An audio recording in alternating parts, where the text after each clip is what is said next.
If Claire Bennett had checked the weather that morning, she might have left the house earlier. She had driven instead of taking the bus. She might not have been standing alone at the corner when the sky suddenly turned dark. But life rarely gives warnings before it shifts direction. That afternoon, the wind picked up without mercy, flipping umbrellas inside out and pushing cold air through her thin cardigan. Within seconds, rain poured down in heavy sheets, soaking her hair and shoes. She stood under the small metal bus shelter, but the roof leaked from one side. Water dripped steadily onto her shoulder. She felt tired in a way that had nothing to do with work. Claire had just finished a long shift at the clinic. The day had been full of noise-ringing phones, crying children, and endless paperwork. She had smiled at patients, listened carefully, and done everything right. She always did. But as she stood there in the rain, she felt invisible again. 34 years old, married for 9 years, living in the same quiet neighborhood. Nothing dramatic, nothing broken on the outside.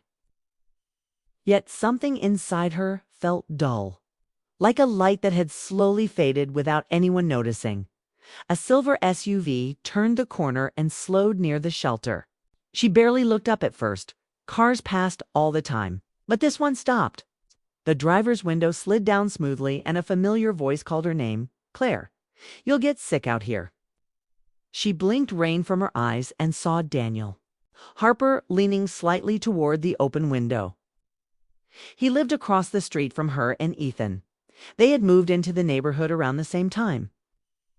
But their interactions had always been short and polite.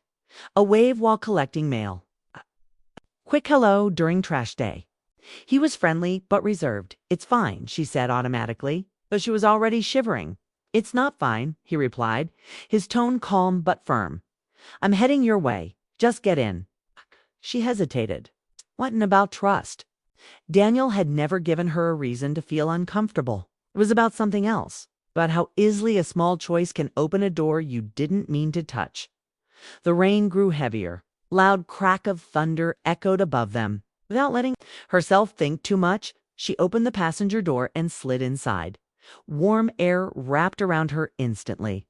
The door shut out the storm, and the sudden quiet felt strange. Water dripped from her hair onto the seat. She apologized quickly, brushing at her sleeves. "It's just water," Daniel said with a soft smile. "Happens." The car smelled clean, with a faint hint of cologne. Soft instrumental music played at low volume. The windshield wipers moved in steady rhythm, clearing the rain in smooth arcs. "Long day?" he asked as he pulled back onto the road. "Very," she replied. The clinic was chaos. He nodded like he understood. "Work has been heavy for me too." They stopped at a red light. For a moment, neither of them spoke. The silence wasn't awkward, it felt calm. Claire realized she hadn't felt calm all day. "How's Ethan?" Daniel asked casually. Claire looked out the window. "Busy," she answered after a second. "He's always busy." Daniel didn't press. He just nodded once and kept driving. But the way he had asked felt different. Not polite conversation. Not surface-level interest. It felt like he actually wanted to know. Rain hit the windshield harder again. Cars ahead slowed. The world outside looked blurred and distant, like a painting washed in gray. "Can I ask you something?" Daniel said after a few minutes. She shrugged lightly. "Sure." "Are you happy?" The question landed without warning. Simple words. But they cut through her carefully balanced routine. She let out a small laugh. "That's deep for a 5-minute ride." "I'm serious," he said quietly. Claire studied her hands in her lap. She noticed the faint mark where her wedding ring pressed against her skin. She wore it every day. She believed in it. Or at least, she used to. "I don't know," she admitted. "I guess I'm fine." Daniel glanced at her briefly before. Looking back at the road, fine isn't the same as happy. She swallowed. The honesty in his tone unsettled her. No judgment. No suggestion. Just observation. "You ever feel like you're living on autopilot?" he asked. She looked at him then, surprised all the time. And just like that, something shifted. The light turned green. The car moved forward. But inside the vehicle, the air felt charged, like the moment before lightning strikes. I used to think marriage meant constant connection, Daniel said carefully, like you'd always feel understood. But sometimes it feels like two people sharing space instead of sharing life. Claire's heart beat faster. She had never spoken those words out loud, but she had thought them many nights while lying awake beside Ethan's quiet breathing. It takes work, she said quickly, almost offensively. Every relationship does. I know, he agreed, but effort has to come from both sides. His voice held no bitterness, just tired truth. They turned onto her street.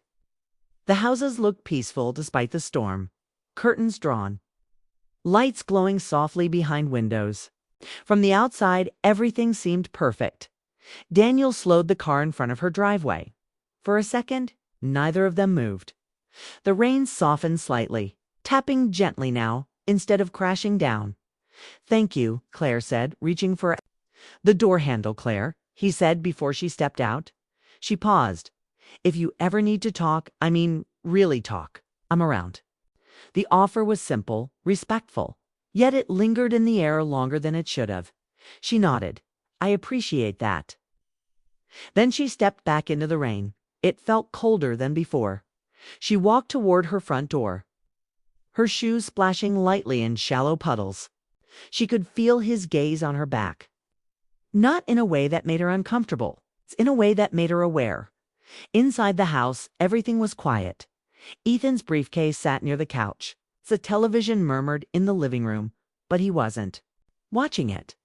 He was scrolling on his phone, barely glancing up when she entered. You're soaked, he said flatly.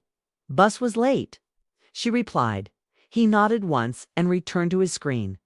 Claire stood there for a moment, water still dripping. From her sleeves, she waited for him to ask more, to stand up, to bring her a towel, to notice the storm in her eyes, not just the rain on her clothes. But he didn't. I'm going to shower, she said quietly. Okay. That was it. Upstairs, warm water ran over her skin, washing away the cold. She closed her eyes and leaned, her forehead against the tile. Daniel's question echoed in her mind. Are you happy? She didn't know when she had stopped asking herself that. After changing into dry clothes, she walked to the bedroom window. Through the glass she could see Daniel's house across the street. His lights were on too. For a brief second, she wondered if he was looking out his window as well. The thought startled her. She stepped back immediately. This was ridiculous. It had been a ride, a conversation, nothing more. Yet her chest felt tight later that evening. During dinner, Ethan spoke about a project deadline and an upcoming meeting. She listened, nodded, and responded where needed. They moved around each other smoothly, like two people who had practiced this routine for years. At one point she opened her mouth to say something deeper, to mention the question that had unsettled her. But she stopped herself. He looked tired, distracted. When they finished eating, he carried his plate to the sink without a word.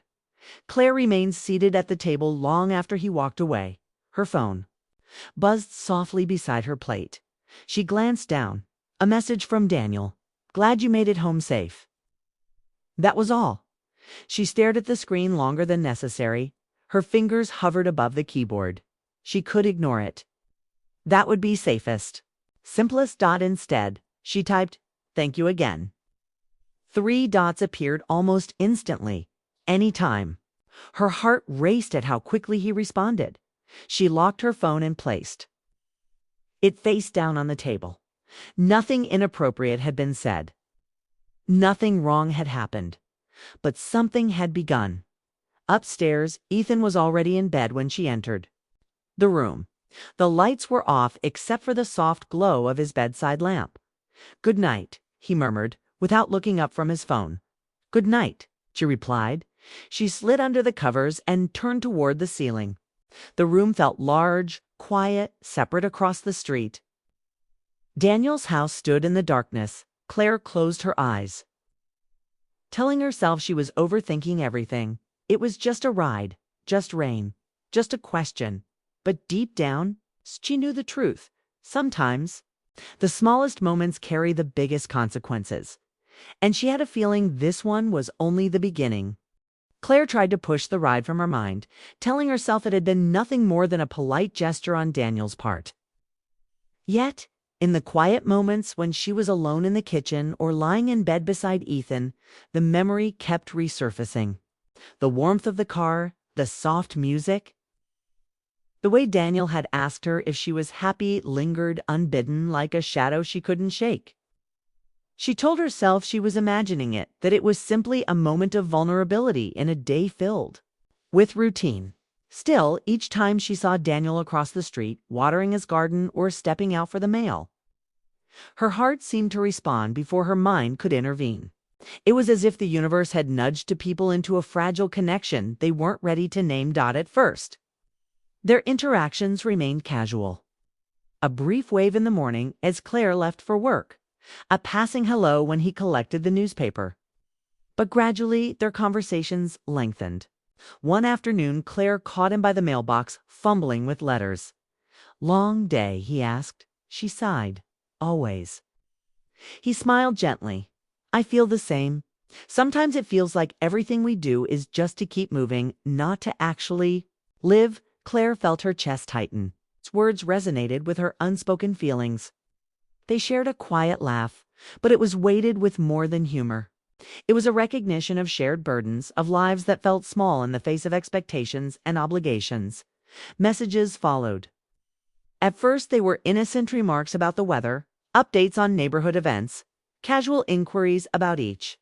Others, workdays.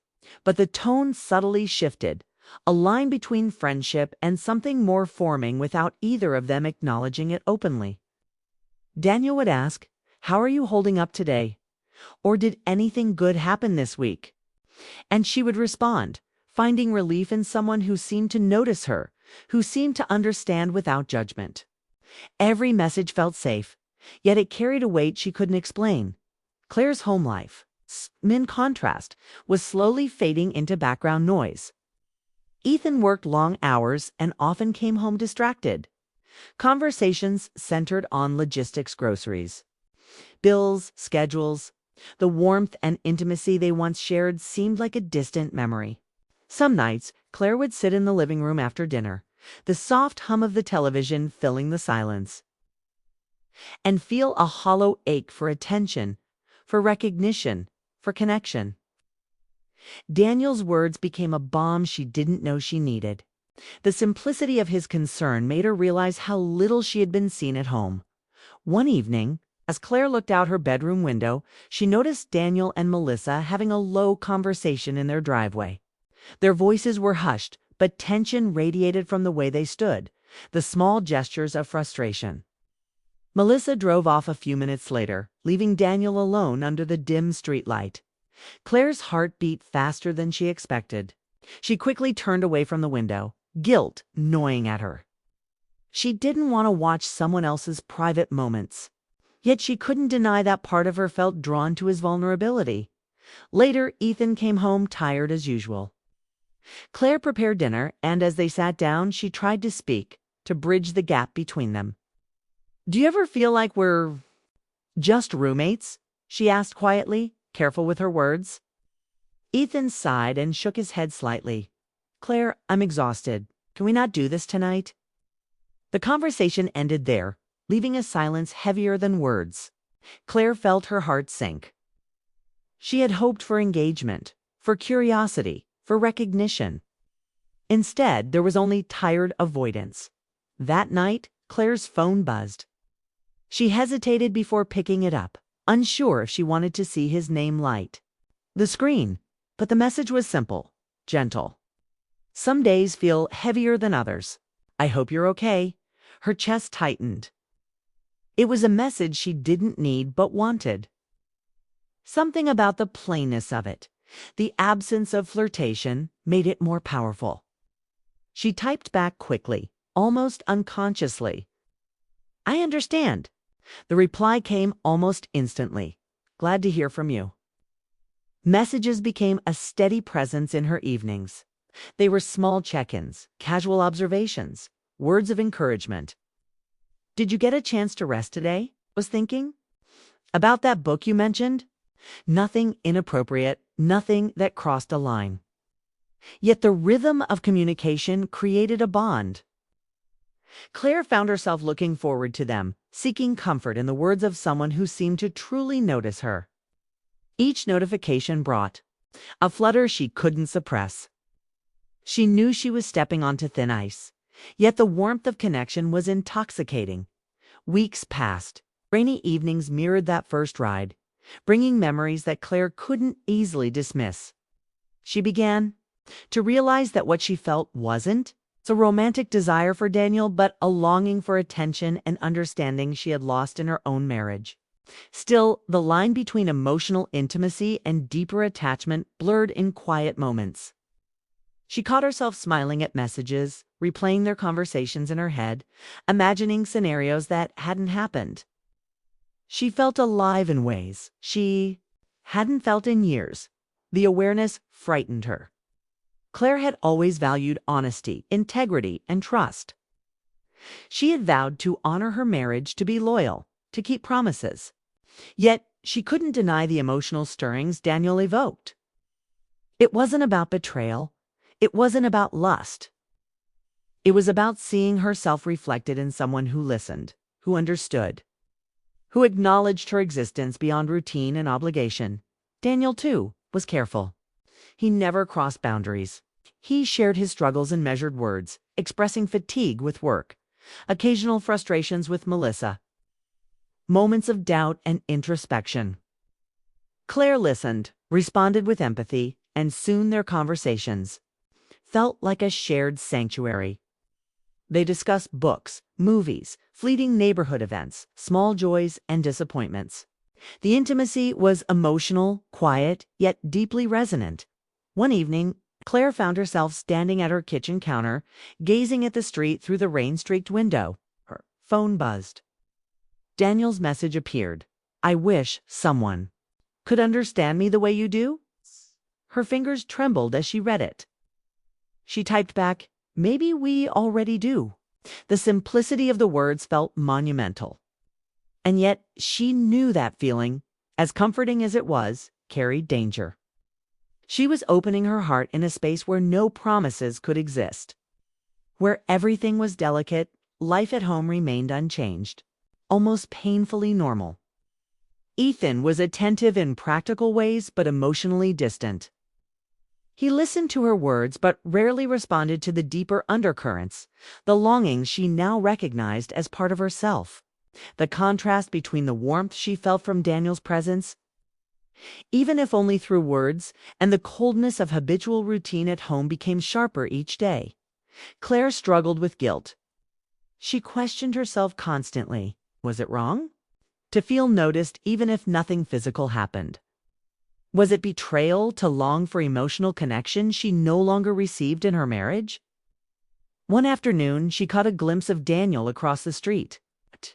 He waved casually, oblivious to the turmoil. Inside her, she waved back, but her heart raced in a way that made her feel alive and terrified all at once.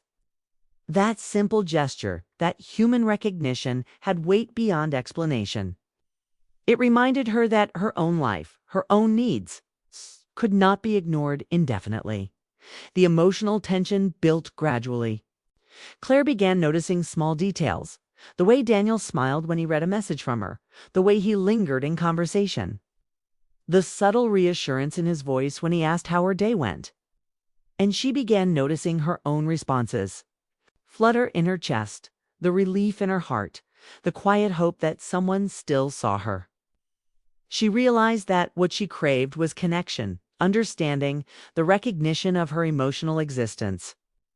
It was the mirror of herself she had lost sight of in years of routine and compromise, yet there was no rush, no inappropriate urgency. Every interaction remained polite, careful, and considerate. Daniel never pushed. He simply offered understanding, a presence that validated her feelings without demanding anything in return. That emotional intimacy became a sanctuary, a space, where Claire could breathe, reflect, even smile again without fear of judgment. And still the line between friendship and something more remained blurry. She knew she could not sustain this unspoken tension indefinitely without reckoning with the realities of her marriage.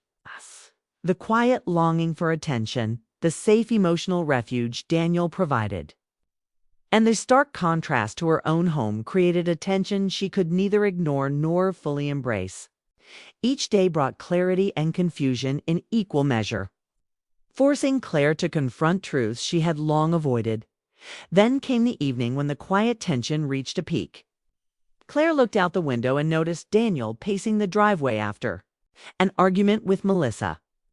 Their voices were muted, but she could sense the strain in every gesture, every turn. She felt compelled to watch, drawn by empathy and connection, yet ashamed for intruding. That night, she lay awake, contemplating the fragile threads of emotion that had developed between them. She realized that what she felt wasn't romantic love or desire, but a profound longing to be seen, understood, and acknowledged. In that moment, Claire understood the danger and the gift simultaneously. Emotional intimacy with Daniel provided warmth and recognition she hadn't received at home. Yet it carried the risk of destabilizing everything she had promised to protect. Claire couldn't ignore the tension anymore. The emotional connection with Daniel had been growing steadily, almost imperceptibly, but now it felt undeniable. She knew she was standing at a crossroads, one path leading deeper into the safety of her marriage, the other toward an emotional intimacy that thrilled and terrified her at the same time. Ethan had been distant for months, wrapped up in work, distracted and emotionally unavailable. And the reality of that truth weighed heavily on her. Every time she looked at him, she saw someone she loved but barely knew anymore. Every time she spoke to Daniel, she felt alive, understood, and noticed in a way she hadn't in years. It was confusing, emotional, and raw. It all came to a head. On a quiet Sunday evening, Ethan had left early for a business trip, leaving the house empty, quiet, and strangely lonely. Claire had spent the day cleaning, organizing, and trying to keep her mind off the messages waiting on her phone. But at 5 o'clock, she could resist it no longer. She picked up her phone and saw a message from Daniel. "Can we talk?" It wasn't flirty. It wasn't demanding. It was simple and honest. She hesitated, her fingers hovering over the screen. She knew that meeting him could open a door that might never close. But she also knew that if she ignored it, she might carry the tension and longing inside her forever. Minutes later, she found herself walking toward the neighborhood park, a place that had always been quiet at this hour. The streets were empty, the sky painted in muted grays, and the air held the faint scent of rain from earlier in the day. She arrived at the small bench near the pond, sitting down and trying to steady her nerves. She could see Daniel approaching from a distance, his silhouette familiar, calming, and yet full of unspoken tension. He waved, and she forced herself to wave back, her heart beating faster than it had in years. They sat in silence for a moment, the kind of silence that feels heavy and necessary. Finally, Daniel spoke. "I think we both know this isn't just friendship anymore." His voice was soft, careful, and full of honesty. Claire's heart raced. She had imagined this moment countless times, but now that it was here, she wasn't sure if she wanted it. She had felt the warmth, the comfort, and the thrill of their connection. But she also felt the weight of her promises, her vows, and the life she had built with Ethan. "I don't want to hurt anyone," she whispered, her voice breaking slightly. She wasn't just talking about Daniel or his wife. She was talking about herself, the moral compass she had always tried to follow, the person she had promised to be. Daniel nodded, understanding perfectly. "Neither do I," he said. The honesty between them was palpable. It was not about physical attraction, not about passion, It was about recognition, understanding, and emotional intimacy. They weren't crossing a line in the usual sense, but they were confronting feelings that could alter their lives forever. Claire realized something crucial as they sat together. She wasn't in love with Daniel. She was in love with the way he made her feel seen, acknowledged, and understood. That distinction was subtle, but it carried immense power. It meant that the solution wasn't running away with him or ignoring her marriage. The solution was facing her own emotions honestly and taking steps to reclaim the connection and intimacy she craved within her own life. They spoke for a long while, about work, about life, about the invisible weight each carried daily. There were no inappropriate remarks, no sudden confessions of love. Just two people being honest about their feelings. Two people recognizing the gaps in their lives and the comfort they found in each other.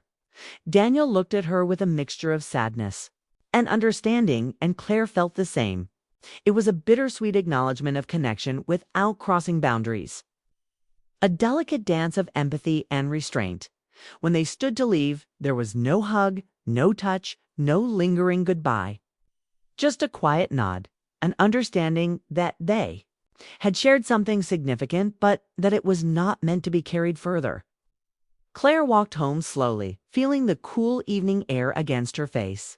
The streets were empty, quiet, reflective of the moment inside her. She realized that the path forward was clear, even if it was difficult. She had to speak honestly with Ethan. She had to confront the emotional distance that had grown between them. She had to choose her marriage not out of obligation, but out of love and a desire to rebuild. The next evening, when Ethan returned from his trip, Claire felt a mixture of nerves and determination. She waited until they were seated at the dining table, the soft glow of the overhead light illuminating their plates, before speaking. "Ethan, we need to talk," she said, her voice steady despite the flutter in her chest. He looked up, slightly startled but attentive. "About us?" Claire nodded. She took a deep breath, letting the words flow naturally. She spoke about the emotional distance she had felt, the loneliness that had grown silently over, the years, the longing for connection and intimacy that she hadn't realized had been missing. She didn't mention Daniel directly because this conversation wasn't about blame. It was about honesty and rebuilding.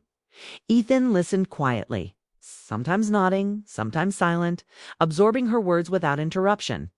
When she finished, there was a pause, heavy and full of unspoken feelings. Then he spoke. "I didn't realize. I thought we were fine, but I see now that I've been absent. I've been distracted, and I've neglected us." His voice was low, reflective, and full of sincerity. Claire felt a mixture of relief and fear. She didn't know if the damage could be fully repaired, but at least the conversation had started. At least the honesty had been laid bare. Over the following weeks, changes began.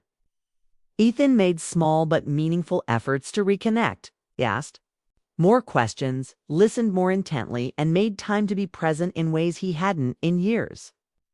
Claire, in turn, allowed herself to be vulnerable, to express her needs and desires without shame. The emotional bond that had frayed over time slowly began to mend. Strengthened by the honesty that had been lacking for so long, Claire also realized the importance of boundaries. She maintained communication with Daniel in a strictly friendly, respectful manner, acknowledging the emotional support he had provided, but making it clear that her priority was her marriage. Daniel understood and respected her decision, continuing to be a neighbor and friend without overstepping. Their connection became a quiet reminder for Claire of the importance of emotional honesty and the ways people can reflect our own needs. Back to us. Months passed, and Claire found herself standing at the bus stop one afternoon, a place that had once symbolized vulnerability and longing. She watched as a car passed by slowly, a familiar presence, and she felt a sense of calm she hadn't experienced before. She no longer needed validation from anyone outside her marriage. She had chosen to confront the gaps in her relationship, to express her needs, and to work with Ethan toward a deeper, more meaningful connection. When Ethan returned home later, That evening, Claire met him with a smile, genuine and warm. They talked about their day, about plans for the weekend, about small moments that, together, built the foundation for a stronger partnership. The intimacy they shared was quiet, gradual, and deeply satisfying. It was not the excitement of new infatuation, but something steadier, more enduring, an intimacy rooted in honesty, understanding, and mutual respect. The ride from the rain months ago. The conversations with Daniel, the moments of longing and reflection, all of it had led Claire to this point. She had confronted herself, recognized what she truly needed, and chosen to invest in her marriage with intention and care. She realized that emotional fidelity, honesty, and courage were as important as physical fidelity. By acknowledging her own vulnerabilities, she had created a space for love to grow again, deeper and more resilient than before. Claire understood that life would continue to present challenges, moments of temptation, and emotional tests. But now she felt equipped to navigate them. She had learned to recognize the difference between longing and love, between temporary excitement and lasting connection. She had chosen not to run from discomfort, but to face it. And in doing so, she had strengthened her relationship in ways that would endure. On a quiet evening, as she and Ethan sat together on the couch, their hands brushing lightly, Claire felt a sense of gratitude. Gratitude for the emotional clarity she had gained, for the patience and understanding of the man beside her, and for the lessons learned from the unexpected connection with Daniel. She knew she could trust herself to honor her commitments, to speak honestly, and to nurture the love she had almost taken for granted. The emotional journey that had begun with a simple ride in the rain had transformed her. It had forced her to confront the loneliness she had ignored, to recognize her own desires, and to take responsibility for the state of her marriage. Through introspection, honesty, and courage, Claire had reclaimed her emotional life. She had chosen presence over distraction, connection over avoidance, and love over complacency. And as the days turned into weeks, the weeks into months, Claire found that her marriage was no longer defined by silence or routine. It was defined by conversation, by vulnerability, by the shared commitment to see and understand each other fully. She had faced the storm, both literally and emotionally, and emerged with clarity, strength, and renewed hope.